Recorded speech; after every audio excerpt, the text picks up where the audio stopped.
এই দেশকে নিয়ে আর খেলা চলবে না। এই জামাত আল-বদর আল-শামসরা, এই শিবির আমাদের মা বোনদেরকে ধর্ষণ করেছে, তাদের ঘরে আগুন দিয়েছে, তারপরে তারা পাকিস্তানিদের হাতে আমাদের মা বোনদেরকে তুলে দিয়েছে। এত তাড়াতাড়ি আমরা বলবো না। কাজেই সামনের দিনে খোলা মাঠ পেয়েছেন প্রফেসর ইউনূসের আন্ডারে অন্তর্বর্তীকালীন সরকারে, খুব শিগগিরই দেখবেন যে একটা পরিবর্তন, বড় পরিবর্তন আসছে। সেই পরিবর্তনটা কি?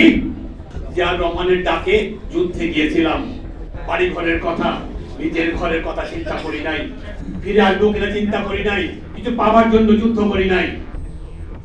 এখন ঠিকানা দিয়েছিল জিয়াউর রহমান, সেই ঠিকানার ছুটে বেরিয়ে গিয়েছিলাম।